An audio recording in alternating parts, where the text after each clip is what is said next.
네, 여러분 안녕하세요. 2023년 11월 20일 월요일 노영의 뉴스 인사이다 시작하겠습니다. 야, 진짜 시간이 빨리 간다라고 해야 되나 뭐라고 해야 되나 도대체가 요즘에 이제 좀 정신도 없고 뭘 말을 해야 될지 헤매기도 하고 그렇습니다.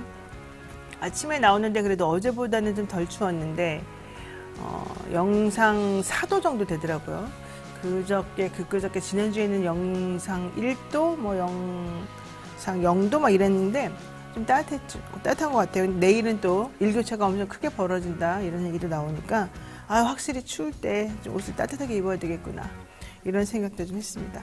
자, 여러분 감기 조심하셔야 되고요. 오늘 방송 내용 간단히 말씀드릴게요. 먼저 박용진 기자와 함께하는 뉴스픽 시간 준비되어 있고요. 이어서 대담한 대담 시간에는요, 특별 게스트 모셨습니다. 고상만 전 대통령 소속 군 사망사고 진상규명위 사무국장. 되게 복잡하죠. 그러니까 대통령 소속 군 사망사고 진상규명위원회가 있는데 여기 사무국장을 역임한 고상만 선생님을 모신다는 건데 이분이 이일병 사망사건 등 일병 재조명해보고요. 마지막으로 이채로운 경제 시간에는 최이배 전 의원, 이원재 성공회대 연구교수와 최근 경제 소식 짚어보도록 할 겁니다. 지금 이제 신원식 장관이 국방부 장관 되면서 또 문제가 좀 많았고요. 여러 가지 일화들이 있는데 군과 관련된 여러 가지 좀 비합리적이고 이해할 수 없는 상황에 대한 설명을 우리 고상만 평론가가 해준다 이런 얘기죠. 한번 다른 데서는 잘 못 모시는 분이니까 우리가 한번 특별히 모셔서 내용을 어떤 게 정말로 어떤 메커니즘이 그 안에 들어있는지 한번 찾아봐야 될 것 같습니다. 생방송 중에 궁금한 점 있으시면은 댓글 남겨주시고요. 노영의 뉴스 인사이다 본격적으로 시작하겠습니다.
네, 바쁜 아침 이것만은 꼭 알아야 된다. 여러분들께 엄선해서 뉴스 들려드리는 그런 시간입니다. 이해가 쏙쏙 되는, 듣기만 해도 이해가 쏙쏙 되는 뉴스팩 시간인데요. 오늘도 박용준 기자와 함께하겠습니다. 어서 오십시오. 네, 안녕하세요.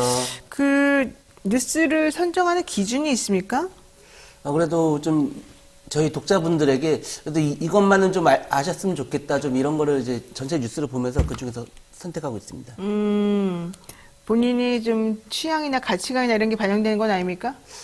상대적으로 제 개인적인 그런 거는 좀 배제하고요. 예. 그렇군요. 지금 왜 이 얘기 물어봤냐면, KBS 지금 박민 사장이 들어온 다음부터 땡뉴 뉴스가 시작이 됐다 그랬잖아요. 지난주에 가장 핫한 뉴스는 원래 뭡니까? 행정망 완전 마비였잖아요. 근데 하물며 TV조선마저도 행정망 마비를 제 1꼭지로 내놨는데, KBS는 딴소리하고 있다는 거죠. 이럴 수가 있나고, 이럴 수가. KBS 공영방송인데 세상에 사장이 바뀌어가지고 그렇게 막 편성이나 이런 걸 자기 맘대로 하고 비합리적으로 해도 또 하라면 하고, 까라면 까고, 기라면 기고, 이렇게 되는 겁니까? 이거 옳지 않다. 누가 보더라도 그거는 타당하지 않다. 5천억이나 예산 가가지고 하면서 우리 그동안에 이 민원이나 이런 거 관련해서는 타의 추종을 불허하는 엄청난 기술력을 자랑하고 노하우가 있는 그런 영역인데 어떻게 그렇게 무식하게 이게 민간업체 카카오하고 또 연결해가지고 하던 그런 부분이 문제가 생겨서 그런 거잖아요. 이러다 보니까 내가 옛날부터 그거 같이 한다 그랬을 때 분명히 우려를 했어. 왜? 걔네 망가지면은 다 같이 그렇게 가는 건데 왜 그렇게 굳이 꼭 이스라엘하고 미국 간의 관계 이런 것 같은 느낌이 팍 들고 이상했어요. 근데 어쨌든 땡년에서 처리하는 KBS가 이런 식으로 또 어리석은 뉴스 선정을 했더라. 그렇지만 우리 박용준 기자는 아주 똑똑하고 지조 있게 본인이 할 수 있는 거를 하더라. 이제 이걸 설명을 드리는 겁니다. 네, 자 얘기를 해주시죠. 네, 다행히 저희는 그래도 그 행정망 마비 뉴스를 가져왔습니다. 그러니까요. 오늘 각종 민원 서류를 떼거나 동주민 센터를 가실 분들은 평소보다 마음을 단단히 드셔야 할 수 있습니다. 세계 최고 IT 강국이라는 대한민국의 행정망이 사흘 동안이나 멈춰섰기 때문인데요. 난리 끝에 대부분 복구는 끝났지만 아직 시스템이 불안한 데다 원인도 불분명한 상황입니다. 문제는 지난 17일 금요일 발생했습니다. 전국 지방행정망인 세울 지방행정정보 시스템이 사용자 인증 과정에서 오류가 발생해 각종 증명서 발급이 전면 중단됐습니다. 같은 날 중앙정부가 제공하는 민원 서비스 정부24도 접속이 지연되다가 결국 서비스가 마비됐습니다. 이들 행정망이 멈추면서 전입신고, 주민등록이나 인감증명서 발급, 기초생활수급 증명, 양육수당 신청과 같은 서비스가 불가능해졌습니다. 관내 관외요금을 달리 받아야 하는 화장장, 전셋집을 계약해야 했던 임차인, 특허 제출에 필요한 서류를 내지 못했던 기업, 청소년증을 못 받아 공연을 못 간 학생 등 전국에서 피해 사례가 속출했습니다. 급기야 한덕수 국무총리가 대국민 사과를 했고 주무부처인 이상미 장관은 미국 출장을 중단하고 돌아와 민간 전문가 100여 명을 투입해 긴급 복구에 나섰습니다. 네, 사실 저도 이걸 하다가 좀 피해를 볼 뻔한 사람 중에 한 명인데 저희도 이제 집에 입시생이 있어가지고 그 친구가 무슨 서류를 떼어가지고 어디서 내야 되는 게 되게 있더라고요. 근데 하도 떼라는 게 많고 뭐 내라는 게 많아서 진짜 정신이 없었는데 무슨 뭐 영문으로든가 뭐 하나 떼어서 내야 된다 해서 급하게 떼려고 그러니까 이게 안 되는 거예요. 그래가지고 우리가 그날 밤은 결국 못했고 그 다음날 이제 그거를 억지 해가지고 이제 하긴 했는데 결론적으로 그날 밤부터 아주 난리가 났더라고요. 이런 걸 보게 되면 상당히 이 시스템 행정이나 이런 것들은 정말 조금만 삐끗해도 국민들 생활에 엄청나게 불편을 주잖아요. 그렇죠. 예. 근데 지금 요즘에 아이들 이런 거 특히 이제 온라인으로 하는 모든 것들이 다 익숙해져 있던 상태였기 때문에 제가 보기에는 더 상당히 중요하게 아주 안 좋게 악영향을 미쳤던 것 같아요. 근데 왜 이런 일이 벌어진 거예요? 솔직히 말해가지고 이해가 안 가요. 정부가 이제 그 민간 전문가도 투입된 만큼 이제 원인 찾아봤는데요. 일단 어디서 발생했는지는 찾았습니다. 그래요? 네, 그 세월 인증 시스템에 연결된 네트워크 장비에서 이제 문제가 발생한 건데요. 이게 그 하루 전인 16일 목요일이죠. 목요일 날 이제 정보관리원에서 이제 그냥 일상적인 그냥 저희 그 뭐 바이러스 백신 프로그램 이런 거 업데이트 하듯이 보안 패치가 업데이트 작업이 이루어졌습니다. 근데 그냥 일상적인 그런 업데이트를 하고서 그 다음 날부터 갑자기 멈춰선 거예요. 왜? 즉 그 부분이 왜가 아직 안 밝혀졌습니다. 그래서 어디서 이게 신호가 멈춰섰나 이걸 찾아가지고 지금 장비는 교체했거든요. 근데 그 장비가 왜 멈춰섰나가 지금 아직 안 나왔습니다. 그러니까요. 이 업데이트 잘못하면 정말 엉터리 돼요.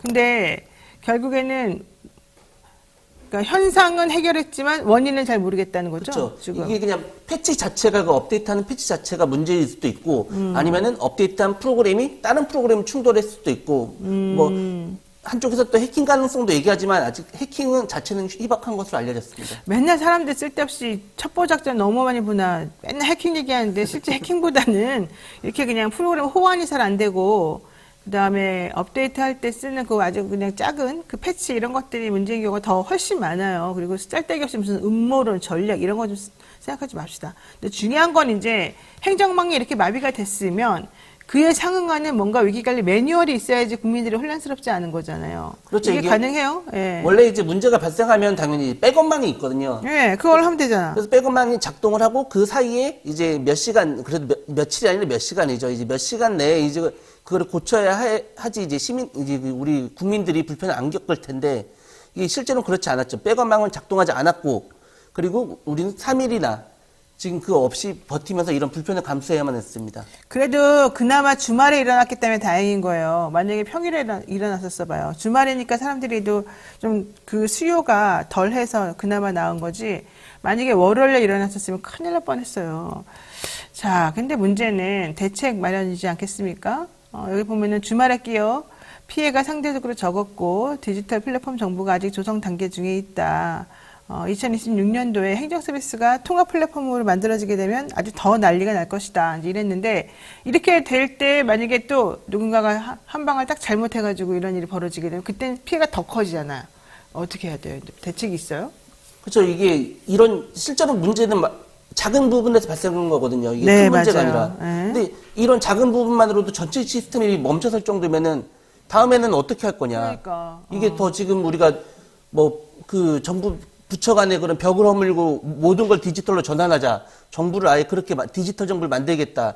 이렇게 나가고 있는데 다음에도 이런 작은 부분에서 문제가 발생하면 어떻게 할 거냐. 이 부분에 대한 대책이 절실합니다. 없는 거죠? 대책 일단. 그렇죠. 이제 이상민 장관은 이제부터 찾아보겠다. 원인을 잘 얘기하고 모르니까 있습니다. 특히 없겠죠. 네. 게다가 이상민 장관 일단 정부는 이 사과도 늦었습니다. 이상민 장관 물론 외국에 있었으니까 나중에 들어오느라고 시간이 걸릴 수도 있었겠지만 뭐 정부 여당이나 이런 쪽에서는 아유 뭐 이러면서 그냥 모른 척하고 일단 처음엔 좀 넘어가려고 하다가 나중에 이제 너무 심각하니까 이상민 장관 들어와가지고 죄송하다 이런 말을 한마디 했는데 과연 이런 것만 가지고 해결이 될는지 잘 모르겠습니다. 자, 두 번째. 여기 아주 그냥 인기 아이들이 탄생하셨구만요. 예. 이제 한동훈 법무부 장관이랑 이준석 전 대표가 인기세 과시를 계속하고 있습니다. 문자 그대로 이들의 대중적인 인기에 놀랄 수도 있지만 비대위 내정설, 신당 창당 작업이라는 중대사를 각각 앞둔 상황에서 보다 큰 인기를 얻기 위한 포석으로 보여집니다. 한 장관은 지난 17일 대구 스마일센터와 달성산업단지를 시찰하는 목적으로 대구를 방문했습니다.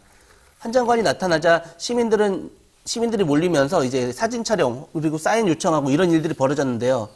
달성산업단지 방문했을 때도 지역 주민 수십 명이 이제 꽃다발을 들고 몰리면서 일정이 지연되기도 했습니다. 근데 가장 이제 하이라이트는 한 장관이 이제 일정을 다 마치고 돌아갈 때입니다. 동대구역에서 오후 7시 서울행 기차를 탈 예정이었지만 너무 많은 시민들이 몰리면서 기차표를 3시간이나 미뤘습니다. 당시 이제 돌아다니는 영상이 있는데 한 장관이 이제 기념 촬영 요구를 이제 응하는 상황에서 보좌관이 다가와서 기차 시간이 다 됐습니다. 이렇게 얘기하니까 한 장관이 조금만 미룹시다. 이렇게 하면서 이제 나중에 3시간이나 미루는 이런 영상까지도 지금 돌아다니고 있다고 하더라고요. 한 장관님은 지금 자기 부인하고 둘이서 뭐 하고 다니는 건지를 모르겠어요. 예? 부부가 아주 그냥 예전에 어떤 부부 보는 것처럼 똑같이 행동하는데 실질적으로 한동훈 법무부 장관이 지금 자기 법무부 장관이자 인사검증 담당으로서 제대로 지금 하는 게 없다고 욕을 바가지로 얻어먹고 있는 중인데 지금 대구 왜 갔습니까? 맨날 대구 가가지고 대통령하고 우리 장관님께서 맨날 대구만 가가지고 힐링하고 오나 봐요. 사람들로부터 칭찬받고. 나 정말로 우리 장관님 너무 좋아요. 사진 같이 찍어요. 이 얘기 들으면 또 막 엔돌핀이 막 솟아나거든요. 그런 것 때문에 우울했던 마음을 딱 거기 가서 날려버리고 행복한 마음으로 돌아오고 또 하루 지내고 이러는 것 같은데 대구가 대한민국이 아닙니다. 대한민국에는 대구뿐만 아니라 수많은 여러 자치단체, 자치시가 있습니다. 자치지역이 있고. 그게 중요한 게 아니라 본인이 할 일에 대해서 제대로 좀 잘하고 인사 같은 거 참사 만들지 말고 그리고 자꾸 국민들을 상대로 해가지고 말장난 같은 거 하지 말고 정말 제대로 된 본인의 할 일을 좀 해야 되는 거 아니겠습니까? 그런 건 안 하고 왜 부부가 돌아다니면서 여기저기 얼굴 내밀고 사진 찍으면서 무슨 뭐 아이돌급 인기라는 등 이런 거 합니까? 내가 차라리 이준석 대표는 이해를 해요. 이준석 대표는 전 대표이기도 하고 본인의 정치인이기 때문에 여러 가지 측면에서 지금 신당도 만든다 그러고 뭐 이것저것 지금 간 보고 있는 중이잖아요. 근데 간 보는 것도 싫지만 어쨌든 간 보는 중이니까 그 사람은 그 사람 나름대로 정치 활동을 하는 거예요. 여기저기 쫓아다니면서. 창당을 하는 게 나은가, 뭐, 나보고 비대 준다는데 내가 가는 게 나은가, 뭐, 여러 가지 생각하겠지. 그렇지만 뭐, 내가 가면 120석, 뭐, 걷더라도 이딴 말 하지 말고, 하기로 했으면 신당 빨리 만들어가지고 사람들을 헷갈리지 않게 하는 게 중요하겠죠. 어쨌든, 자기 정치하는 건 이준석 대표는 뭐 정치인이니까 그렇다고 치고, 한동훈 장관은 정치인이 아직 아니잖아요. 할 것 같으면 직을 다 내려놓고 하셔야지. 뭐 하는 거예요, 지금 나는 한동훈 장관이 대구 왜 갔는지부터 지금 이해가 안 가요. 예? 여기 내려가서 뭐 한다는 거는 결국은 이거죠. 대구 스마일센터 시찰한 뒤에 달성 산업단지에서 지역 특화형 비자 및 숙련 기능 확대 방안을 논의하겠다. 이거 하려고 지금 여기 가가지고 이렇게 정말로 엄청난 퍼포먼스를 지금 하고 있는 겁니까? 무엇을 위해서? 어떤 포석을 위해서? 그런 거 하지 말고 인사나 좀 제대로 하십시오. 인사나. 예? 사진 촬영이 이렇게 좋아요. 예? 사람들하고 사진 찍고 자기 좋아하는 지지자들 잔뜩 모아다 놓고 3시간 동안 시간 밀어가면서 사진 찍으면 연예인이에요, 지금 하는 게. 그런 거 하지 마요. 왜 자꾸 대통령도 아니면서 대통령을 지향하는 그런 연예인 노름을 지금 하고 있어요. 자기 할 일을 잘해야죠. 이해가 안 됩니다. 여기서 뭐 전역 씨 아주 때가 되면 아무 때나 나타나가지고 자기가 뭐라도 되는 듯이 그냥 막 한 말씩 내뱉는데 그것도 정말 웃기지도 않아요, 이분도. 뭐 BTS급 정치 아이돌을 탄생한 것이다. 한 시대를 관통하는 신드롬이다. 무슨 종류의 신드롬인데요? 예? 무슨 종류의 신드롬인지 대답 좀 해주세요. 뭐든지 이렇게 그냥 이제 한비어천가로 흘러가는 느낌 들죠? 윤비어천가에서. 좀 있으면 이제 한땡 뉴스 나오게 생겼습니다. 이런 거 하시면 안 됩니다. 예? 다 모든 것이 나중을 위한 포섭이긴 하겠지만 그 전에 본인이 할 일들을 제대로 하고 가야 되겠죠. 전국 순회 일정을 왜 합니까 도대체가? 장관이. 법무부 장관이. 예? 지금 대전 21일 대전 간다는 거잖아요. 네. 왜 갑니까 도대체가? 왜 뺑글뺑글 돌아다니고 있습니까? 지금 부부가 여기 한 부인은 여기서 일하고 남편은 여기 돌아다니면서 일하고 뭐 하는 겁니까? 자기 일을 제대로 하라고 자기 일을. 이해가 안 가. 강선우 민주당 대변인 총선을 향한 들뜬 속내를 숨기지 못한다. 그래 맞아. 한동훈 장관은 진짜 사람이 좀 솔직하네. 자, 이준석 대표도 신당 지지자가 뭐 1시간 만에 막 몇 명만 돌파했다 그러고 엄청나게 인기가 많다는데 잘 될 것 같습니까? 일단 지금까지는 그 3만 명이 넘는 지지자들이 그 온라인 연락망에 모이면서 어느 정도 새가 늘어나는 모습입니다. 지난 19일에는 광주를 찾아서 토크 콘서트를 이어갔는데요. 이준석 전 대표는 광주에서 이제 완전히 계열이 다른 신당을 맞이할 때가 됐다. 그리고 광주에서 10%, 15%의 지지율만 받아도 굉장히 뜻깊은 결과일 것이라며 전에 대구뿐만 아니라 이제 광주 또한 자신에게 중요한 곳이다. 그리고 그건 지난번 대선 때도 나타났죠. 이제 이준석 전 대표가 광주에 어느 정도 뜻을 두고 있다. 이런 걸 피력했습니다. 그리고 이준석 전 대표는 지금 연락망을 통한 온라인 지지자 확보에 지금 굉장한 공을 들이고 있는데요. 이게 예전에 이준석 전 대표가 당대표로 나갈 때도 3천만 원으로 전당대회를 치러냈거든요. 그래서 그때도 산무라고 하더라고요. 실제 지원 차량을 동원하지 않고, 그리고 사무실이 없고, 그리고 문자 메시지를 대량 발송하지 않고, 이런 온라인 선거운동으로 자신이 성공을 한 전력이 있기 때문에 이것도 이번에 온라인 연락망을 확보함으로써 이걸 돌파해내겠다. 이거 신당 창당까지 이어가겠다. 좀 이렇게 보입니다. 내가 신기한 게 요즘에 이제 그 IT 뭐 내지는 이 젊은이들을 공략하는 그런 산업, 이 산업에 사람들이 몰리는 경향을 살펴봤더니 예전에는 막 대량 문자 보내느라고 후보들이 몇 천만 원씩 쓴다 이런 얘기 나왔잖아요. 어제 무슨 게임을 하는데 우리나라에서 치러지는 무슨 재밌는 그런 게임이래요. 저는 무슨 게임인지 정확히 모르는데 그 게임 하는데 우리나라에서 이제 치러졌어요. 동접자가 제가 봤어요. 우리 애가 하고 있어서 동접자가 100만 명이 넘는 거예요. 동접자가. 근데 외국어 버전으로 또 해설하는 사람들이 있는 다른 종류의 또 똑같은 건데 이제 그걸 해설하는 그 프로그램으로 물리는 사람들이 또 한 해외 사람들이 거기 있을 테니까 우리나라에서만 100만 명이 거기 접속해서 이걸 보고 있더라고요. 이제는 그런 식으로 이 사람들을 모으고 사람들하고 민의를 확인하고 이런 게 필요한 거지. 뭐 예전처럼 뭐 술 사주고 밥 사주고 옷 사주고 신발 사주고 이래가지고 되는 문제가 아닌 것 같아. 이준석 전 대표가 지금 하고 있는 게 그런 거 아니겠습니까? 그렇죠. 이 연락망이라고 하는 게 옛날처럼 이렇게 주먹구구식으로 이렇게 다다다다 이렇게 연결하는 게 아니라 동시 접속하게끔 만들면서 사람들에게 나 지금 이렇게 하고 있으니까 모여라 이러면 쫙 모여드는 이게 요즘에 젊은 사람들이 그렇게 하는 방식인 거죠. 그런 건 좀 신선한 것 같아요. 실제로 나한테 관심이 있는 사람들만 여기다 등록을 해달라. 그러면 내가 그렇지. 무슨 일이 있을 때 바로 이 연락망을 통해서 바로바로 내 활동 소식을 알려주겠다. 그러다 보면 좀 적극적인 지지층을 확보할 수 있는 거죠. 맞아요. 그러니까 어쨌든 간에 참 이렇게 만약에 정말 뜻이 있는 분들이라면 이제 바뀌었다는 거, 유세 방식이나 이렇게 하는 게 바뀌었다는 걸 좀 여러분들이 아셔야 될 것 같고, 우리 한동훈 장관님처럼 자기 좋아하는 동네 막 돌아다니면서 사진 찍어주는 것도 좋지만, 또 새로운 방식으로 하는 것도 좋다. 이런 게 필요할 것 같습니다. 자, 이 와중에 민주당은 또 쓸데기 없이 2030을 무시하는 발언을 또 현수막에 문구로, 물론 아직까지 내놓지 않았습니다만, 참 사람들이 고루하고, 참 생각이 없고 욕을 안 할 수가 없어요. 민주당. 예? 그거 한 사람 도대체 그 기획한 사람들은 누구예요? 아니, 근데 그 말들은 다 맞는 것 같아. 그 플랜카드에 만드는 거 알죠? 정치는 모르지만, 뭐, 나는 돈을 많고 싶다, 뭐, 이런 거잖아요.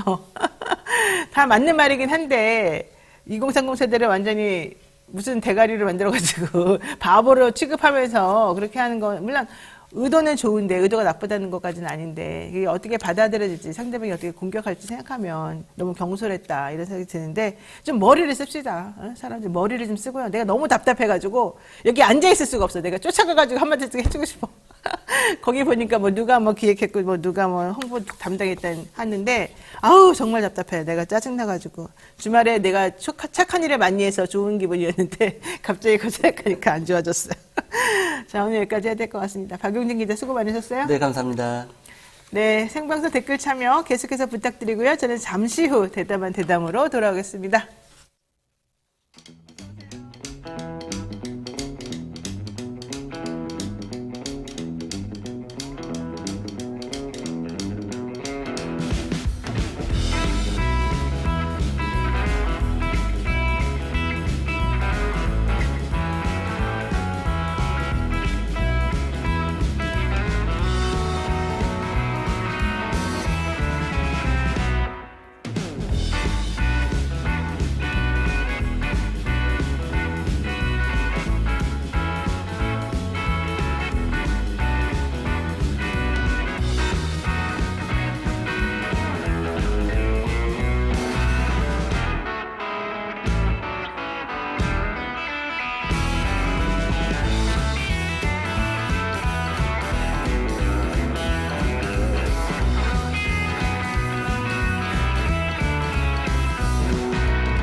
주식 평가 방법이 사용되고 있어요.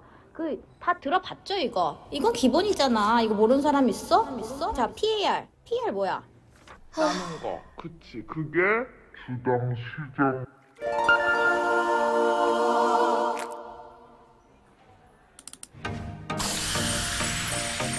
걱정 마세요.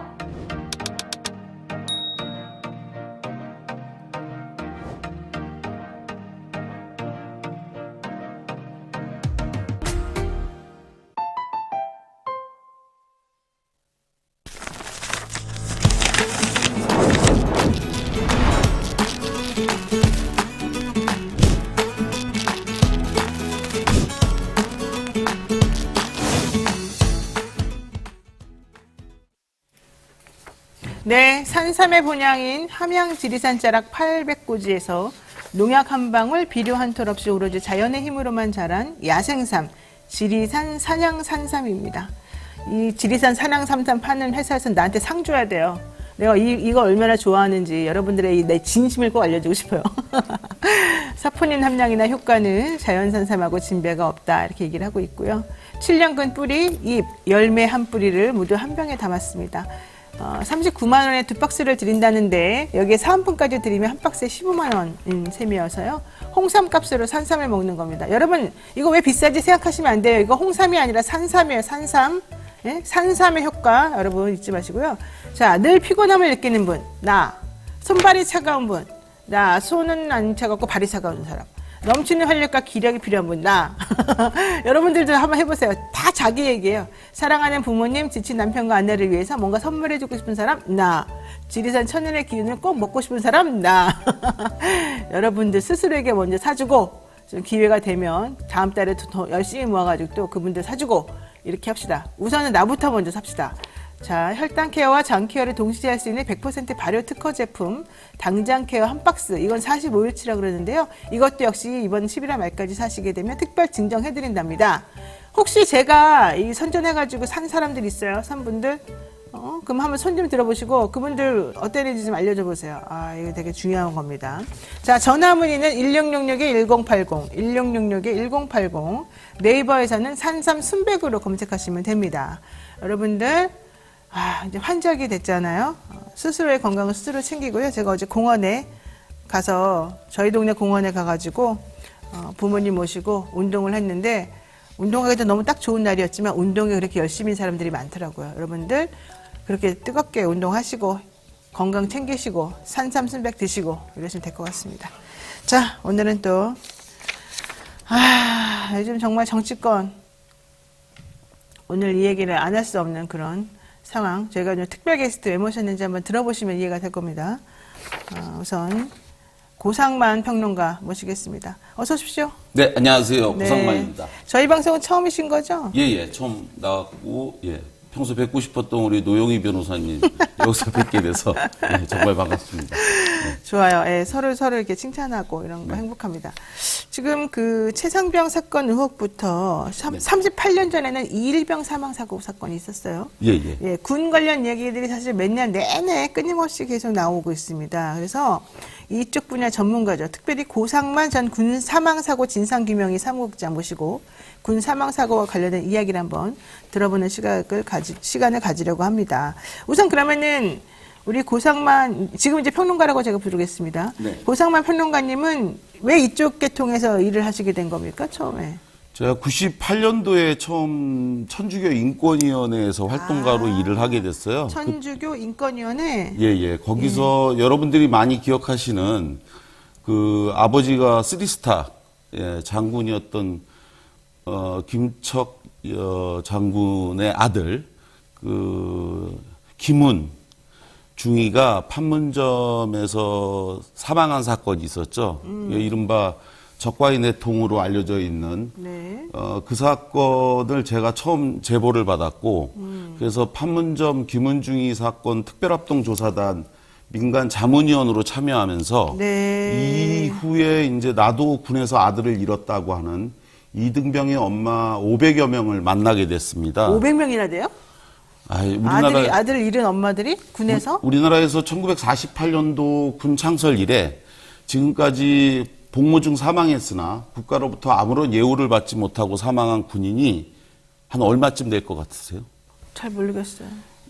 제가 처음으로 국방부에 질의를 해서 확인한 숫자인데 정말 놀랍게도 약 3만 9천 명 정도가 되고요. 3만 9천 명이요? 이것을 횟수로 나눠보니까 한 해 평균 약 600여 명 정도가 됐어요. 군에서 사망하는 사람이? 매년. 전쟁 난 것도 아닌데? 전쟁 난 게 아니고 국민묘지에 안장된 사람을 제외하고 아무런 예우 없이 죽어간 군인의 숫자가 그래서 이 부모님들이 하시는 말씀이 한 해 평균 세월호에서 참사가 군에서는 1년에 2번꼴로 그랬더니 이거를 어떤 분이 믿질 못해서 이건 가짜뉴스라고 단언하는 거를 보면서 그렇게 믿지 못하는 것도 이해한다라고 제가 이야기를 했는데 그래서 그러한 죽음들의 어머니들을 잊지 못해서 하다 보니까 어느덧 여기까지 오게 된 거죠.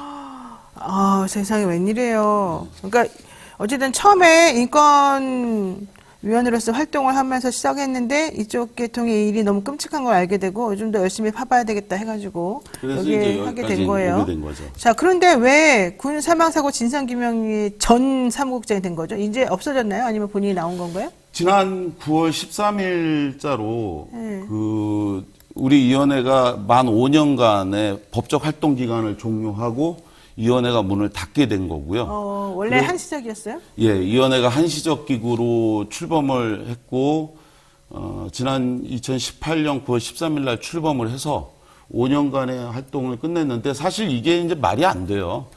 대한민국 군대가 의무복무제를 채택하고 있죠. 의무복무제가 처음부터 이렇게 된 게 아닙니다.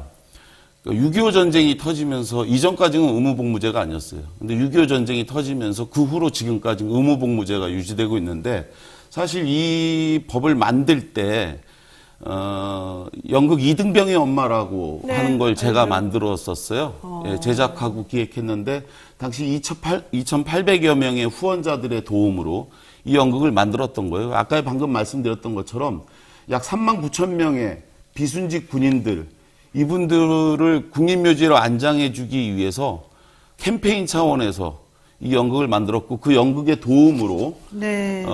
이 위원회가 만들어지게 됐는데 처음에는 이제 상설기구로 좀 만들어 달라. 그래가지고 적어도 의무복무제를 채택하고 있을 때까지만이라도 국방부가 가해자가 조사를 하는 것이 아니라 객관적이고 중립적인 제3의 기구가 조사가 필요하다라고 해서 했는데 군인권 보호관이라고 하는 제도가 같이 양립하니까 네. 같은 성격의 기구가 두 개가 있는 건 좀 적절하지 않지 않냐. 그래서 이제 이 기구가 한시적 기구로 출범을 해서 5년간 활동을 하고 문을 닫게 된 거죠. 그렇군요. 자, 이제 특별히 오늘은 그래서 집중하고자 하는 주제가 군 의문사 관련해서 지금 어떤 일이 벌어지고 있는지, 뭐가 문제 있는지를 전문가가 정확히 말씀해 주겠다는 거고요.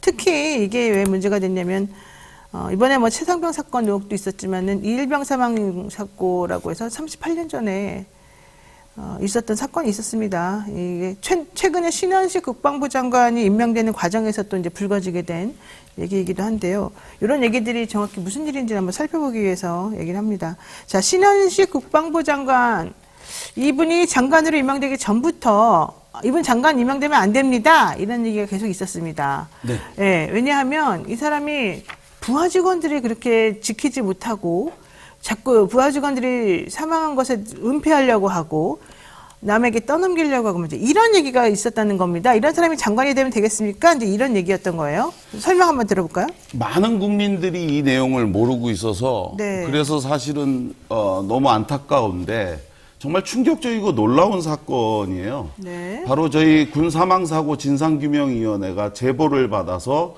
무려 3년에 걸쳐서 조사를 했습니다. 대통령 소속 군사망사고 진상규명위원회는 바로 여러분들이 내주신 세금으로 지난 5년간 운영이 됐던 것이고요.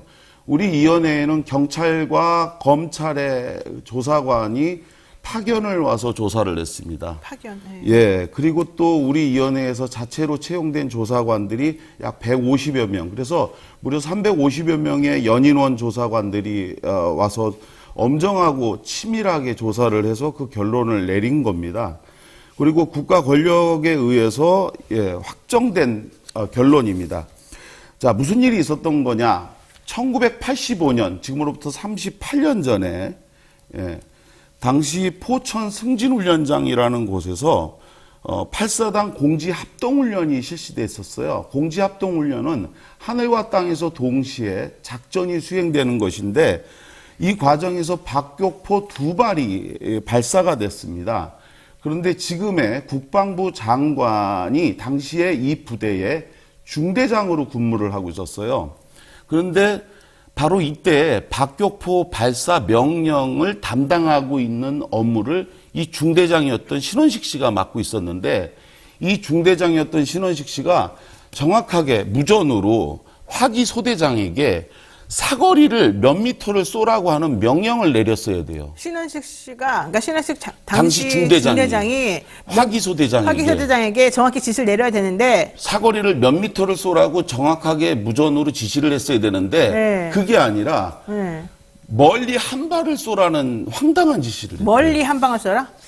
몇 미터를 쏘라가 아니라 네. 야 멀리 한 발을 쏘라고 하는 황당한 지시를 했는데 네. 이때 화기 소대장은 이 깊은 구릉 안에 있었기 때문에 이 중대원들이 어느 위치에 있는지를 볼 수가 없는 곳에 있었어요. 그렇죠. 그러니까 밖에 있는 사람이, 볼 수 있는 사람이 정확하게 방향을 알려주고 몇 미터를 쏴야 된다고 말해줘야 되는군요. 그렇죠. 그래서 당시에 높은 구름 위에 초소에서 이 망원경을 가지고 있는 네. 이 중대장이 정확하게 몇 미터 쏘라고 명령을 내렸어야 되는 이 위치에 있는 신원식 당시 중대장이 그렇게 명령을 내리지 않고 멀리 쏘라고 하니까 네. 이 화기소대장이 보이지가 않으니까 첫 발을 한 1.5km 정도를 잡고 쐈대요. 그냥 쏜 거예요. 그랬더니 이걸 같이 있었던 당시 무전병이 증언하기를 무전을 뺐더니 욕설을 하면서 화기소대장한테 야 그렇게 멀리 쏴갖고 산을 넘어가 버렸잖아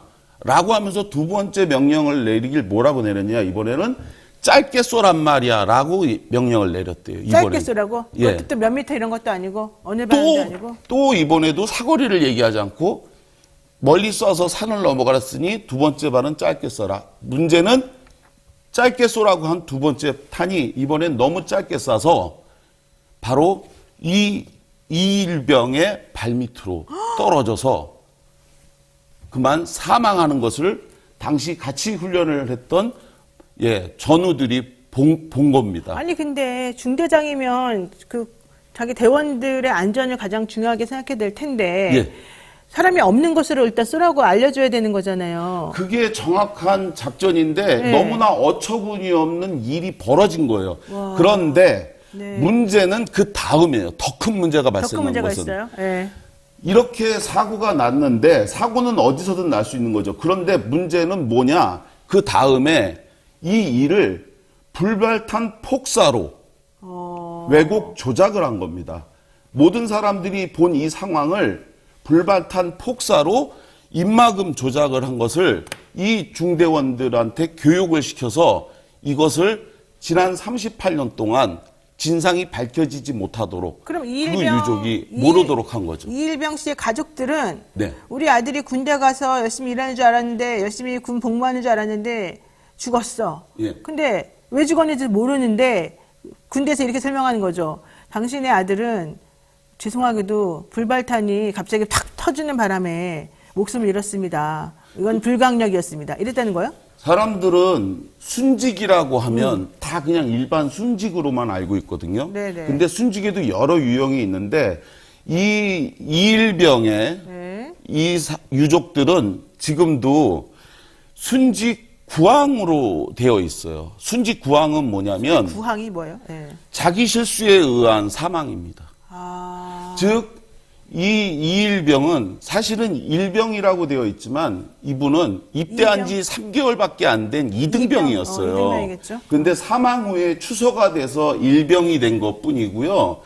자기 실수에 의한, 즉, 불발탄을 자기 실수로 밟아서 사망한 순직이에요. 그러니까 다른 사람이 쏜 거에 맞아서 죽었는데 이 사건이 자기가- 왜곡이 됐네. 예, 걷다가 불발탄을 밟아서 그것이 터져서 사망한 것으로. 그래서 우리 위원회는 이 사건을 조사해 보니까 여러 전우들의 증언과 사실관계를 확인해 보니 급격하게 발사된, 사거리 측정 없이 급격하게 발사된 박격포를 맞고 사망한 것이니 이거에 대해서 국방부 중앙전공사상심의위원회가 다시 순직 유형을 변경하도록 권고를 했습니다. 그렇게 해서 순직 파랑을 적용하라고 저희가 했더니 그 순직 파랑이 뭐냐면 작전 중 박격포를 맞고 사망한 것이니까 작전 중 순직으로 바꿔서 적용하라고. 그러니까 자기 실수가 아니잖아요. 예. 네. 그래서 보다 명예롭게 네, 명예롭게. 작전 중 순직인 순직 파랑을 적용하라고 저희가 권고를 했는데 최근 유족에게 확인을 해봤어요. 지난 10월 20일 날 이것에 대해 회의를 해갖고 결정을 하라고 확인을 해봤더니 이 결론이 어떻게 됐는 줄 아세요? 어떻게 됐습니까? 기각 결정이 났습니다. 아, 왜 기각 결정이 났을까요? 왜요? 신현식 씨가 장관이 됐기 때문에? 38년 전에 가해자 중 한 명이었던 사람이 바로 지금 이 결정권자의 최종 결정권자인 국방부 장관이 됐어요. 지난 9월 27일 날 장관 인사청문회에서 네. 국방부 장관 후보자였던 신원식 씨는 박격포 오폭 사건에 대해서 사실을 부정했습니다. 국가조사기관인 우리 위원회가 조사를 통해서 사실로 확인하고 결론을 냈던 이 사실을 그가 부인하면서 만약 이것이 사실이라면 국방부 장관직에서 그 시간부로 사퇴한다고 본인이 공언을 했거든요.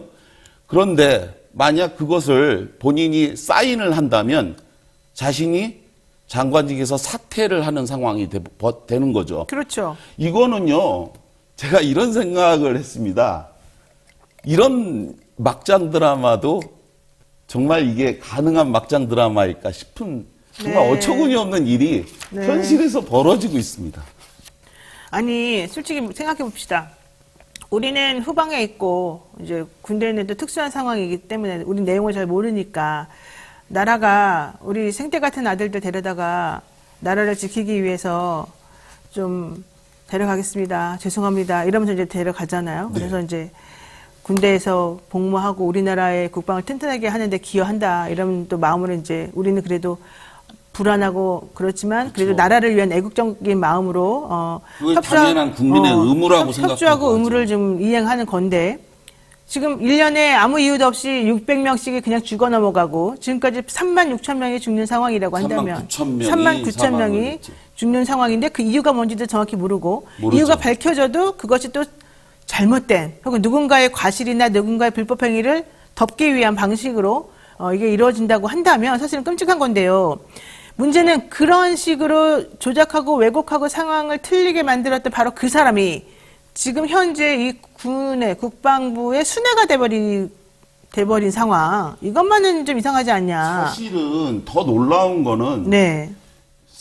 지난 8월 27일 날 MBC 뉴스데스크에서 네. 3분에 걸쳐서 이 사실이 보도가 됐어요. 바로 우리 위원회의 조사 결과가 보도가 됐고, 당시 한 중대원이 이러한 모든 것을 중대장이었던 신원식 씨가 주도했는데, 그가 국민의힘 국방위 위원이라고 하는 것이 그 보도를 통해서 보도가 됐고, 오마이뉴스에서도 보도가 됐어요. 다음 날 대통령실에서 저에게 전화가 와서 네. 이게 사실이냐고 놀래서 전화가 와서 결정문을 좀 보내달라고 하는 요청도 오고 막 그랬었어요. 그때가 바로 이 사람이 국방부 장관 후보자로 내정이 돼서 했던 상황이에요. 신원식 씨가 네. 몰랐던 상황이 아니었는데도 불구하고 국방부 장관 내정을 밀어붙이고 끝내 국방부 장관으로 임명을 하는 이런 상황입니다.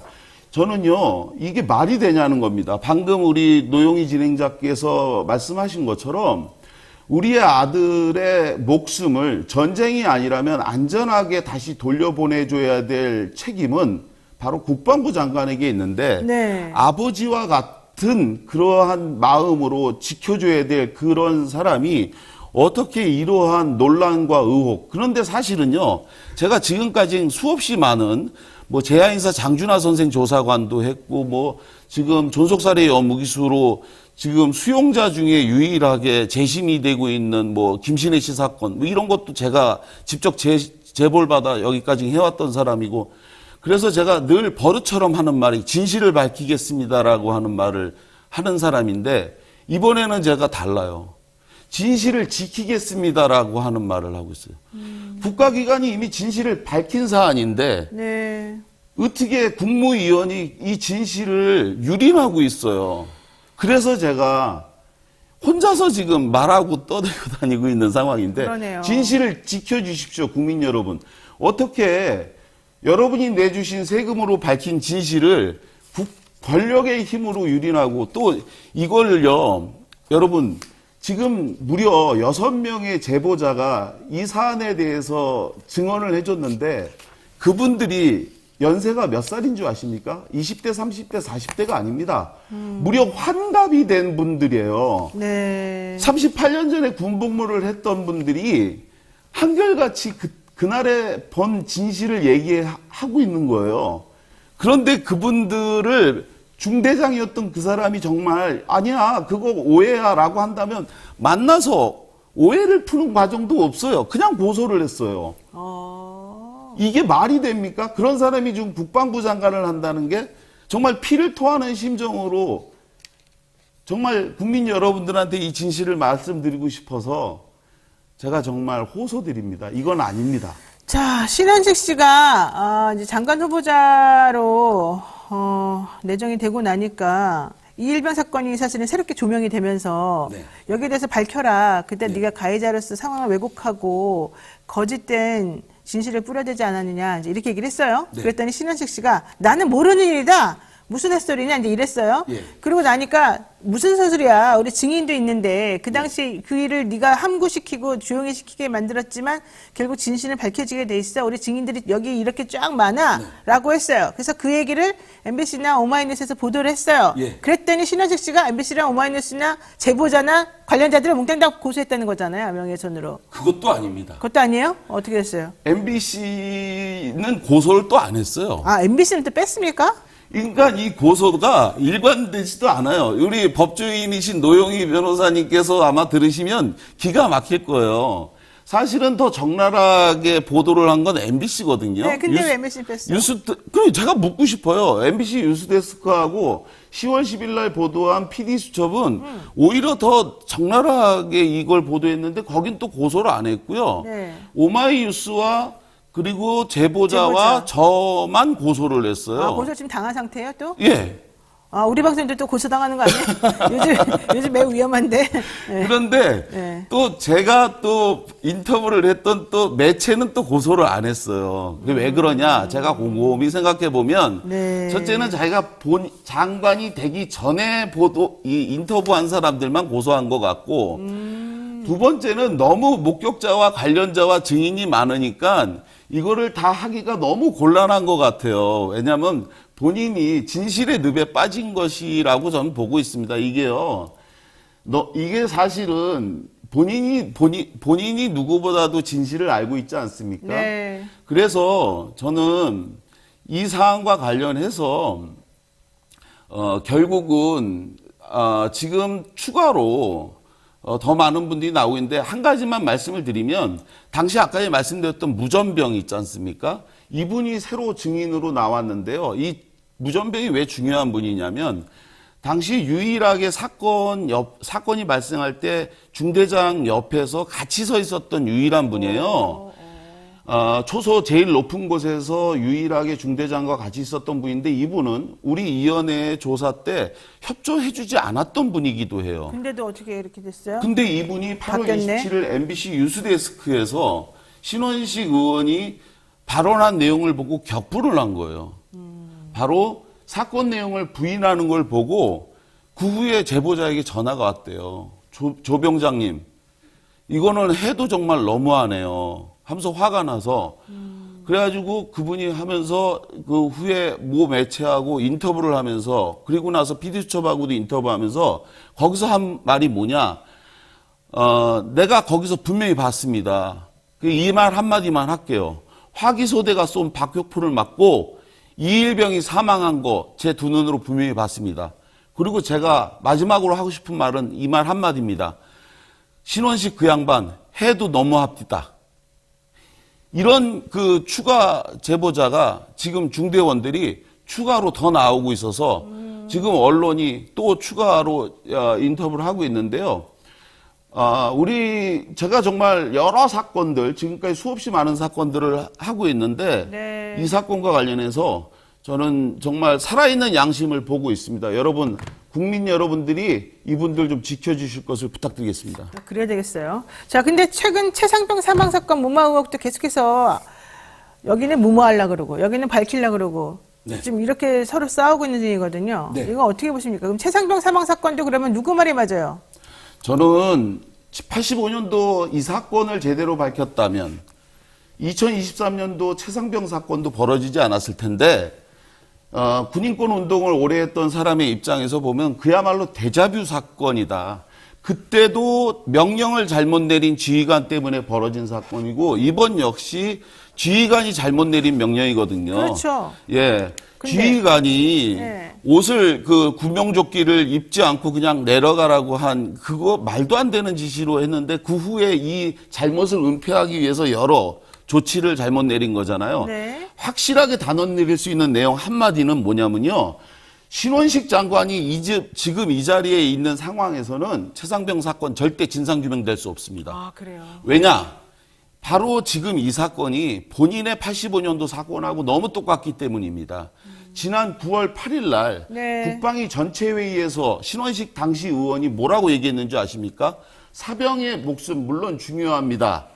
그런데 그 사병이 한 명 죽었다고 네. 사단장 이하 모든 지휘관을 처벌하는 게 말이 됩니까? 라고 얘기했어요. 바로 자기의 이야기 한 거거든요. 그리고 해병대 일사령관 잘못이 확인되기 전까지 그 사람의 명예도 중요하다는 말을 했습니다. 바로 자기 얘기하는 겁니다. 이런 상황 하에서 패스트 트랙으로 특검이 도입된다고 해서 정말 그 사람이 신원식 장관 있는 상황에서 자료 제대로 낼 거라고 보십니까?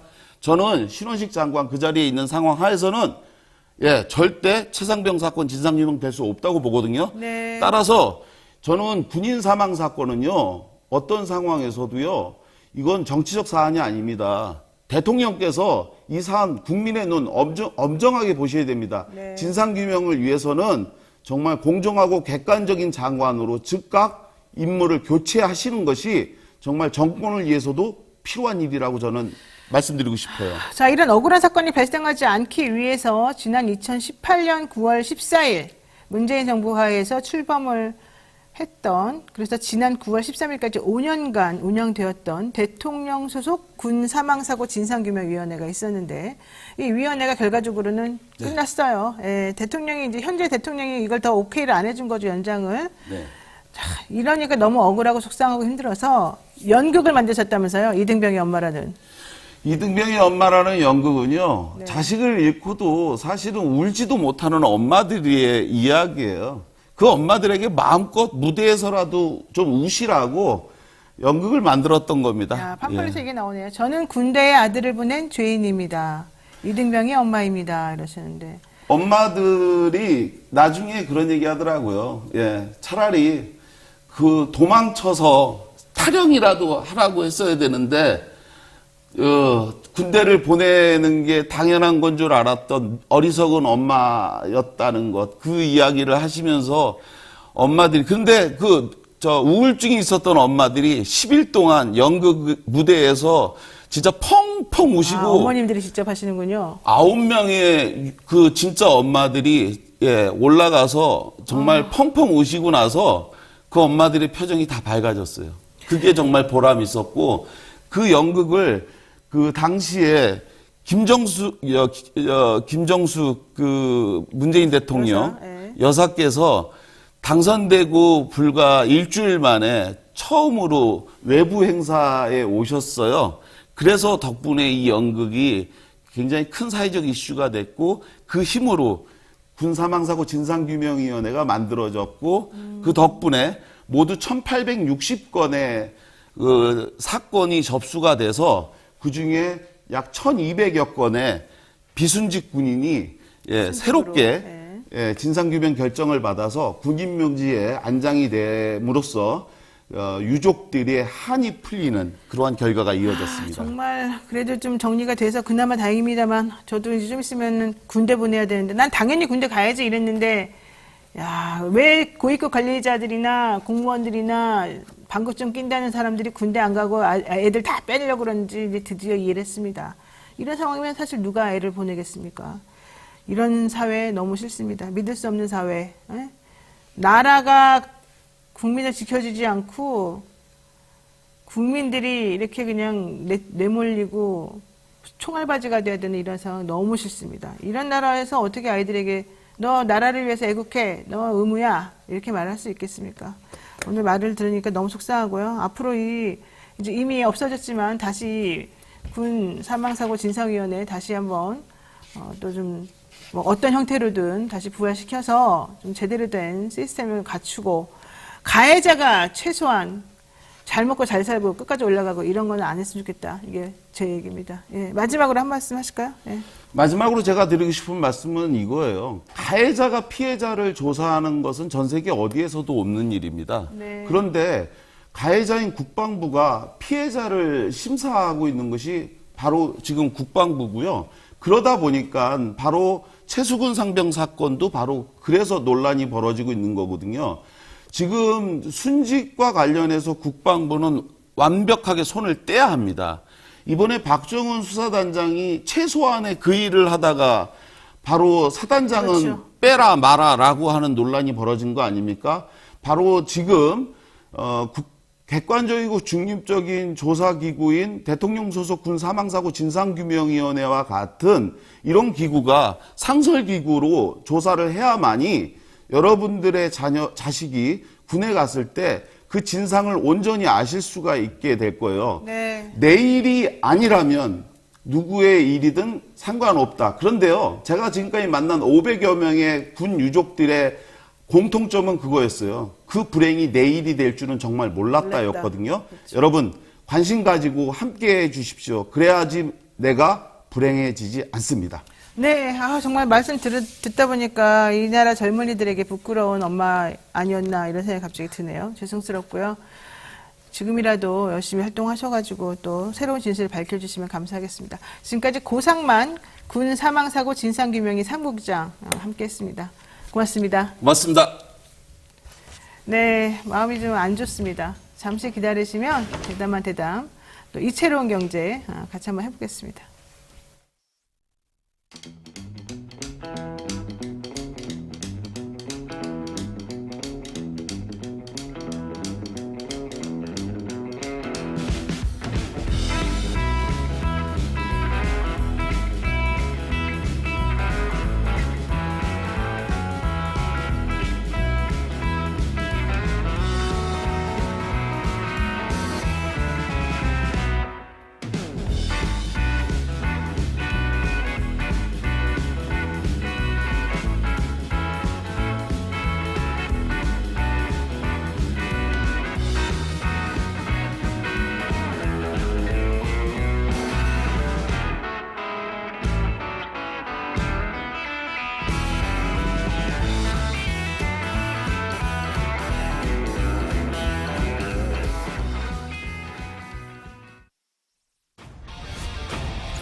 이토마토 전문가와 함께하는 올인원 서비스. 주식 투자 교육, 주식 종목 추천, 주식 투자 방법. 장 시작부터 마감까지 라이브 온 에어, 실시간 생방송. 현명한 투자를 위한 투자 교육과 투자 방법. 이토마토가 여러분과 함께하겠습니다.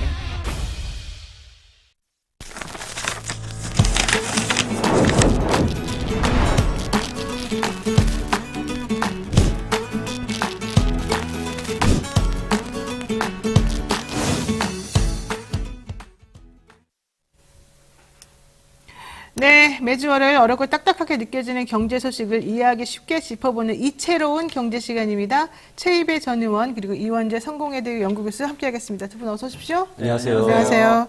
두 분하고 있으면 정말 든든해요. 이 경제 관련해서 이 경제와 정치를 연결시키는 연결고리를 여기에서 우리가 딱 해결할 수 있기 때문에 전 너무 좋습니다. 자, 그러다 보니까 잘 모르는 것들에 대해서도 여쭤볼 수 있는 시간이 되어서 좋은데 하나만 여쭤볼게요. 지금 챗 GPT를 우리에게 소개해서 열풍을 일으켰던 올트먼이라고 하는 CEO가 있지 않습니까? 예. 이 사람이 이 오픈 AI도 사람들에게 이제 널리 알리고 아주 혁혁한 공을 세워서 이 사람은 진짜 이 회사 영웅이니까 난 잘 될 거라 생각했는데 갑자기 해임이 됐다 그랬어요. 근데 해임된 지 하루 만에 다시 또 복귀한다 이런 얘기도 또 나온 거예요. 우선 첫 번째 왜 해임이 되었는지, 그 다음에 또 복귀한다는 얘기는 무슨 얘기인지 좀 들어볼까요? 이원재 대표님 전문가니까. 예. 전문가니까. 네. 가장 중요한 이유는 AI를 어떻게 볼 것인가. 거기에 대해서 견해 차이가 좀 있었던 것 같고요. AI를 어떻게 볼 것인가. 오픈AI가 원래는 일론 머스크하고 샘 알트만하고 같이 만든 회사이거든요. 처음에는 그래서 우리는 이름도 오픈AI인 게 우리는 공익을 추구하는 회사다. 네, 사회적 맞아요. 기업처럼 만들었어요. 그리고 정관도 실제로 이윤을 마음대로 배분 못하게 돼 있거든요. 잘 통제해가지고 좋은 일에 써야 된다. 이렇게 지금 정관에 돼 있을 정도로 특이한 기업인데 중간에 일론 머스크가 나가고 샘 알트만이 이 조직을 장악하면서 너무 영리 쪽으로 갔다고 이사회가 판단을 한 것 같습니다. 영리적으로 네, 갔다고. 그래서 샘 알트만이 또 그 AI의 윤리를 많이 생각해야 된다고 말은 하면서도 실제로는 이 그 챗GPT 기술을 너무 급속하게 발전시키면서 윤리 문제는 등한시했다는 거 더하기 이제 영리를 추구하기 위해서 새로운 사업을 또 차리기도 하고 또 마이크로소프트하고 손잡으면서 완전히 마이크로소프트를 보조하면서 영리를 더 추구하게 만드는 일도 하고 이런 부분에서 이제 이사회하고 의견이 갈렸는데 중요한 거는 이사회가 CEO를 자를 수 있었다는 거죠. 여기 그 이사회가 정관상 사실은 그렇게 할 수 있게 처음부터 이 재단법인처럼 만들어 놓은 게 이번에 작동을 한 것 같습니다. 그러니까 이 사람이 원래 회사는 참 좋은 취지를 만들었네요. 우리가 이제 소스도 다 공개하고 사람들에게 이렇게 오픈시켜가지고 또 무료로 사용하게 하고 누구라도 예. 들어와서 할 수 있게끔 하자.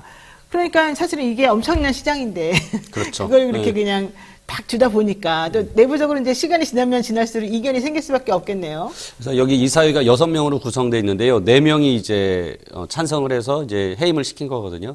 그러니까 어떻게 보면 얼트만이라는 사람이 창업자이지만은 뭐 이게 이제 비영리 단체이고 이제 지분에 대해서도 가지고 있지 않았다 보니까 이제 그게 가능했던 거고 그래서 그런 지배 구조를 갖춘 재단이었다라는 것도 굉장히 특이하고 그렇죠. 그래서 말씀하신 대로 AI 윤리 문제와 보급의 속도 그리고 뭔가 이제 다른 회사를 창업해서 딴 주머니를 차려고 했다라는 어떤 그런 이제 의혹 등이 이제 문제가 돼서 해임이 된 거죠. 그러니까 이제 그러다 보면 아무래도 나중에 돈 좀 벌어야 되는데 이거 아까운데 이런 생각이 들 수밖에 없고 그렇죠. 그래서 스타트업 같은 거 뭐 또 새롭게 한번 차리면 나는 뭐 다른 건 더 잘할 수 있을 거야 이런 생각으로 이제 본인이 딴 생각을 하니까 당신 나가 이제 이랬단 말이죠. 네. 근데 나가려고 했다가 갑자기 또 복귀 얘기가 지금 다시 복귀가 나오는데 나와요. 왜 그래요? 이 사람은 나가면은 이 회사는 망할 것이다. 뭐 이런 것 때문일까요? 모르겠습니다. 아직 뭐 결정된 내용은 아닌 것 같은데요. 그러니까 말씀대로 이제 창업자이고 굉장히 어떤 기술적인 그 초기부터 기업을 이끌어 왔기 때문에 그렇죠. 그 부분에 대해서 이사회가 다시 한번 이런 해임을 했지만은 또 생각을 공유하고 뜻이 맞는다면 충분히 또 다시 할 수 있기 때문에 그런 부분에서 이제 얼트만도 한번 다시 생각할 수 있지 않나 뭐 이런 생각은 드는데요. 지켜봐야겠습니다. 그래야 되겠네요. 이사회가 사임하고 올트먼과 그렉 브룩먼의 복귀를 허용하기를 원칙적으로 합의를 했는데 결과론적으로 아직까지는 미적미적거리고 있다. 올트만이 쫓겨난 지 하루 만에 이런 논의를 한다는 것 자체가 오픈 AI는 올트만이 없으면은 유지되지 못한다라고 하는 그런 것을 보여주는 단적인 예다. 먼저 이런 얘기도 나옵니다. 저는 마이크로소프트의 힘이라고 봅니다. 뭐 나중에 밝혀지지 MS사랑 않을까 뭐 싶은데요. 한다는 거죠? 네, 예. MS가 워낙 많은 돈을 투자했는데 오픈 AI 정관이 특이해서 투자한 기업한테 배당을 할 경우에 나중에 기업한테 이익을 줄 경우에 그 기업이 이사회에서 의결권을 못 갖게 돼 있어요.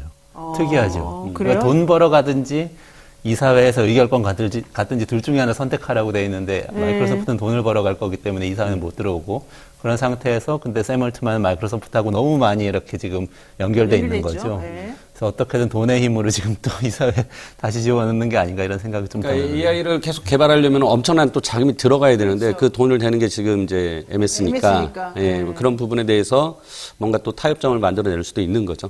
그러니까 오픈 AI 투자자들은 올트만이 나가면 결국 이 회사는 속빈 강정이다 이렇게 첫 번째 생각을 했고 그다음에 MS하고 이 올트만하고 서로 연결되어 있는데 여기서 투자해주지 않으면은 우리는 아무것도 이제 남는 게 없을 것이다. 그러니까 MS에다가 얘 다시 들어오라고 좀 해줘라. 이제 뭐 이런 얘기가 있었던 것 같아요. 자, 어쨌든 우리로서는 참 상상하기 어려운 그런 일들이 많이 벌어지고 있습니다. 자, 이제 우리 얘기 본격적으로 해보겠습니다. 최근 통계청에 따르면 저는 이 얘기도 참 신기했는데요. 일을 하지 않으면서 일자리도 안 찾는, 일하기 싫어. 그냥 지금이 너무 좋아. 이런 쉬는 청년, 이 사람들이 많아지고 있다.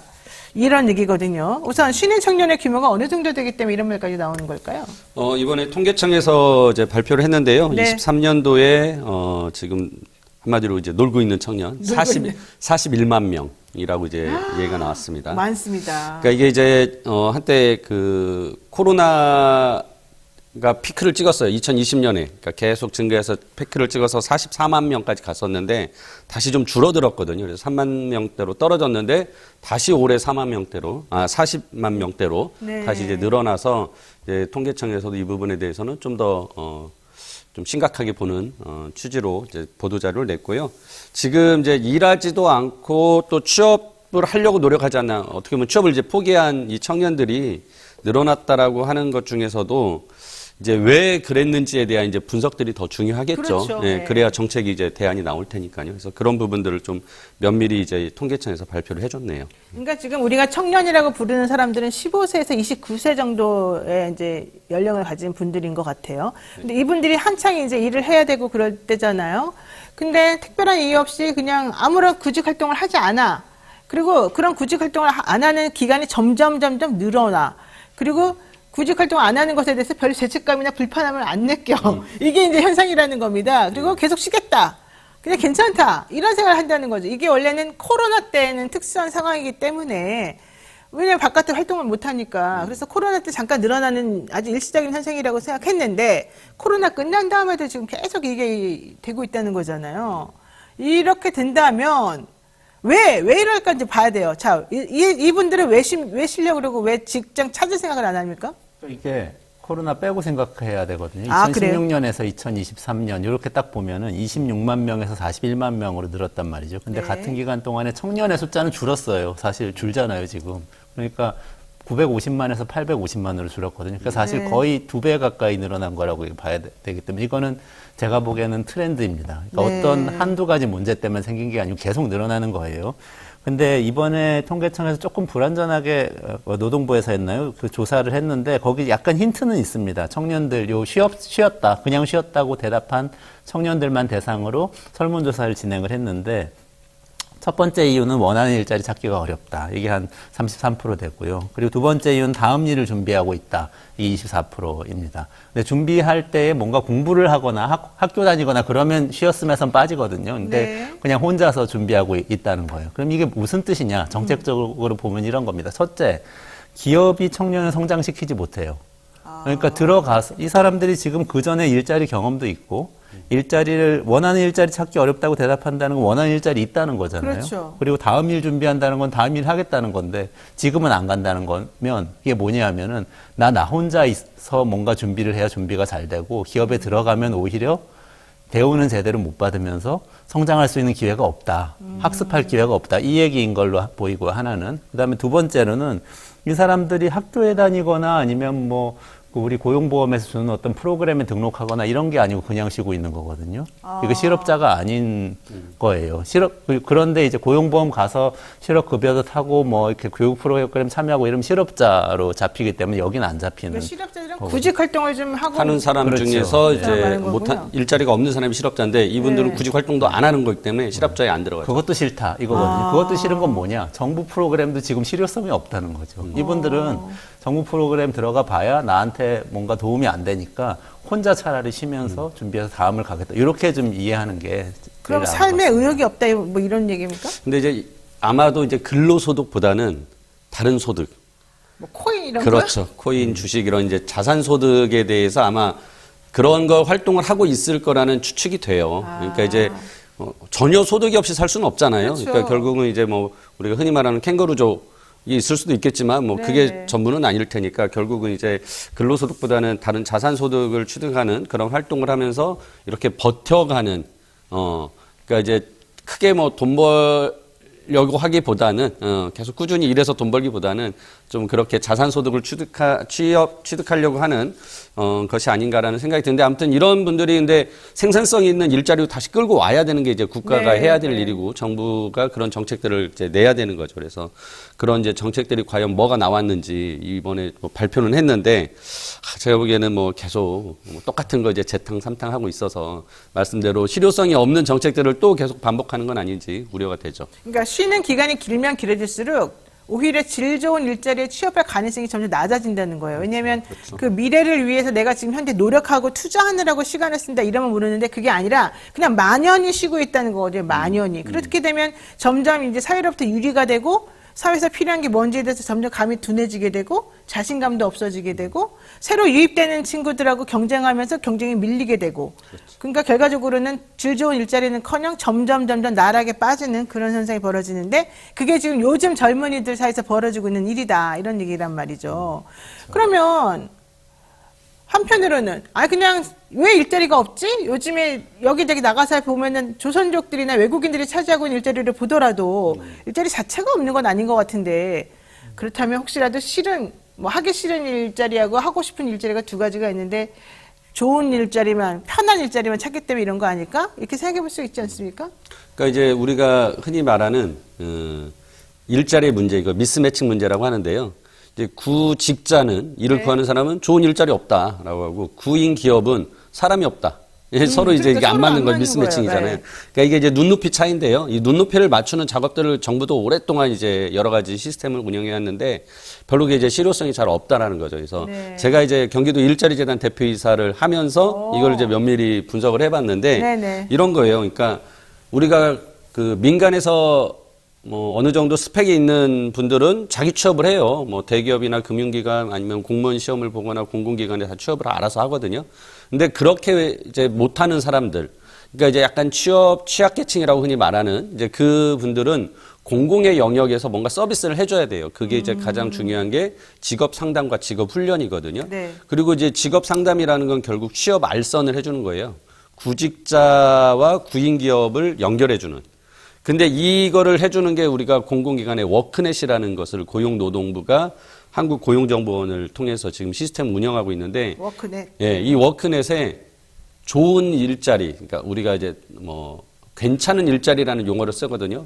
국제노동기구 ILO에서 이제 발표한 한 용어인데, 그 괜찮은 일자리에 대한 정보가 없어요. 그러니까 구직자 청년들이 워크넷에 가입해서 워크넷에서 권해주는 좋은 일자리를, 괜찮은 일자리를 제공받지 못하기 때문에 이 친구들이 그걸 이용하지 않아요.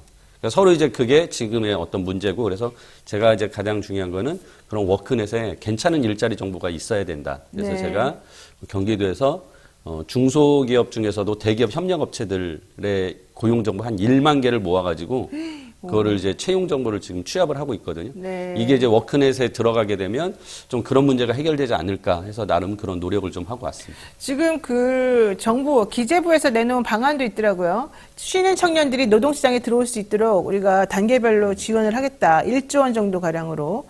어떻게 한다는 것입니까? 네, 9,900억 원 투입한다고 발표를 했고. 9,900억. 네, 예. 그리고 이 대책에서 일단 청년 인턴이 제일 큰 것 같아요. 그 민간 공공 청년 인턴을 확대하는 거, 그리고 온보딩 프로그램이라고 해서 초기에 직장 들어가서 적응하는 프로그램 신설하는 거, 그리고 근로시간 단축 유도하는 거, 이런 것들 넣었는데요. 사실 방금 최입의 전 대표님께서 말씀하신 대로 이게 이전에 하던 거 이렇게 재탕한 게 많아요. 그리고 사실은 그럴 수밖에 없는 게 이게 뭐 이런 얘기하면 너무 제가 가혹하게 얘기하는지 몰라도 이번에 고용노동부 예산을 정부에서 엄청 삭감을 했거든요. 그렇죠. 줄였죠. 1조 3천억 원을 삭감을 했습니다. 근데 1조 원짜리 새로운 프로그램을 만들었다고 발표를 한다는 게 제정신인가? 저는 삭감을 했으면 어쩔 수 없이 삭감했기 때문에 이제는 줄여서 가자는 얘기를 하는 거잖아요. 네. 그럼 뭐 이 얘기는 유명무실하다고 봐요. 기존에 있던 건 많이 이게 갈아붙였다고 봐야 되고요. 사실은 삭감한 내용 중에서 굉장히 큰 부분은 네. 구직급여입니다. 실업급여하고 관련된 것들이에요. 그리고 이제 청년 내일 채용 공제라고 청년들이 이렇게 저축하면은 기업하고 정부에서 매칭해주는 그런 프로그램이 있었는데 그거 이렇게 4,200억 삭감하고 굉장히 많이 삭감을 했거든요. 그러니까 딱 비교해보면 이렇게 되는 거죠. 청년들한테 직접 뭔가 돈으로 주거나 이렇게 쉴 수 있는 여유를 주는 거는 많이 삭감했어요. 그리고 나서 내놓은 거는 재탕 삼탕이긴 하지만 직장 들어가면 조금 이렇게 잘 적응하도록 지원해 주겠다 이런 방식으로 좀 바뀌었거든요. 이게 청년들을 설득할 수 있을지 저는 사실 의문입니다. 그리고 사실 그 쉬었음 인구에 대해서 조금 더 깊이 봐야 되는 게 뭐냐면은 이분들이 일본의 후리타 쪽처럼 계속 놀겠다 이런 사람들 아니에요. 왜냐하면 전 직장 경험 있는 사람들이 75%예요. 다음 직장 가겠다는 사람이 67%거든요. 그러니까 이분들은 충분히 의지가 있고 제가 볼 때 말씀하신 대로 오히려 혼자서 살아갈 수 있는 능력이 있는 분일 경우가 많을 것 같아요. 그래서 이분들은 사실 잘 설득해서 고급 인력으로 만들어 나가야 되고 그러려면 우리나라 직장을 바꿔야 됩니다. 직장 네. 수준이 높아져서 직장 들어가서도 충분히 소득을 얻으면서도 성장할 수 있다. 이런 느낌을 주는 직장이 많아야 되는데 사실 근본적으로는 이게 지금 우리 노동시장 이중구조 때문에 네. 중소기업 들어가면 그렇게 될 수 없는 구조 때문에 이분들이 그냥 이탈을 해버린 게 아닌가 저는 그런 생각이 듭니다. 알겠습니다. 자, 요 이슈도 간단히 보겠습니다. 최근 AI가 발달하면서 고소득 고학력 전문직 이른바 화이트 칼라 일자리가 대체될 거다 이런 얘기 나오는데 뭐 저도 물론이고 최입의 교수님, 회계사들 다 지금 위험한 상황이 됐습니다. 네, 자 인공지능 개발 수준이 도대체 어느 정도 됐길래 우리들의 이 직업을 위협하고 있는지 이것 때문에 대체될 가능성이 높은 직업은 과연 뭐라고 볼 수 있는 것인지 한번 여쭤보겠습니다. 설명 좀 해주세요. 네. 일단 이제 제가 공인회 계사인데 회계사도 굉장히 그 사라질 직업의 순위 중에 높은 변호사, 순위인데. 회계사만 다 마찬가지죠. 예. 근데 이게 결국은 이제 이거거든요. 그러니까 데이터가 많아가지고 이 데이터 처리를 통해서 결국은 어떤 일 처리가 되는 그런 직업은 이제 사라진다라는 건데, 뭐 회계는 특히나 숫자로 데이터를 가지고서 하다 보니까 더욱더 그럴 것 같아요. 근데 결국 이게 이제 고소득, 고학력 기존에 그런 직업들이 오히려 그런 분야가 많죠. 그래서 지금 보면은 이제 뭐 의사도 얘기가 나올 네, 의사도 정도로 나오죠. 그렇게 이제 되더라고요. 그래서 지금 제가 생각에는 이제 AI가 아무튼 그러니까 사람을 대체할 거라는, 그러니까 결국 로봇이 되겠죠. 그 AI는 이제 두뇌가 될 거고, 그걸 또 손발로 움직이는 로봇까지 나온다면 아예 이제 육체 노동하는 부분까지 모두 다 그 기계가 대체할 수 있기 때문에 그런 우려들을 하고 있는데, 그런 와중에도 저는 살아남을 수 있는 거는 결국은 창의적인 일을 하는, 그리고 대면 활동을 통해서 이제 관계를 형성하는 직업들은 좀 살아남지 않겠냐라고 생각을 하고 있습니다. 그래서 이번에 이제 발표된 내용들이 주로 그렇게 이제 정리가 되더라고요. 네. 인공지능이 발달한 미래사회, 뭐 앞으로 어떻게 될지 잘 모르겠습니다만, 결과적으로 사람과 사람 간의 관계와 관련된 내용은 그래도 우리가 좀 낫지 않을까, 이런 생각을 조금 해보긴 해요. 제가 이제 네. 이번에 관찰한 게 인공지능뿐만 아니라 자동화는 긴 역사가 있거든요. 그 사람이 뭐 이렇게 그냥 기계를 통해서 물건을 나르기만 해도 자동화돼서 일자리 그렇죠. 없어지는 거잖아요. 그러니까 처음에는 육체 노동, 블루컬러 일자리가 자동화되다가 그 예전엔 그랬다. 그거 많이 됐어요 이미. 삼성전자 공장 가면 사람 없잖아요. 지금. 그게 산업혁명이 원래 그런 거 그렇게 아니겠습니까? 된 거고, 네. 그 다음에 이제 그게 그 다음에 서비스업으로 가가지고, 예를 들면 우리가 대체될 수 없을 것 같았던 캐시어, 점원들, 가게 점원들 이런 분들 지금 다 대체되고 있잖아요. 로봇이 와서 배달해주고 이런 거 다 한단 말이죠. 네. 그런 다음에 최고급 노동이라고 했던 변호사, 회계사 같은 이제 지식 노동까지 다 대체가 되는 상황이란 말이죠. 그럼 저는 마지막에는 리더만이 살아남을 것 같아요. 리더라는 게 뭐냐 하면, 확정하고 책임지는 사람이잖아요. 결정하고 네, 책임지는 사람. 인공지능이 결정은 못 하거든요. 모든 얘기를 다 하지만 최종 확정은 사람이 해야 되기 때문에 그것을 하는 일은 지금 모든 조직에서 리더들이 하고 있고, 사실 리더십을 키우는 교육이 정말 중요하지 않나, 이런 생각이 맞습니다. 듭니다. 자, 마지막 이거 시간 없는데 하나만 궁금해서 여쭤볼게요. 일본 엔화가 사실은 돈 있는 사람들이 엔화 사놓을까? 어차피 너무 지금 저점이니까 나중에는 올리지 않겠어 해가지고 샀는데 그때보다 더 떨어진 거예요. 왜 그러는 겁니까? 이게 올 여름만 해도 900원대였는데 지금 864원이 뚫렸어요. 이게 글로벌 금융위기 당시 2008년 1월 이후에 15년 10개월 만에 가장 최저다, 이런 얘기 하고 있거든요. 지금이라도 엔화를 사는 게 낫습니까? 이런 질문을 너무 무식하게 하나?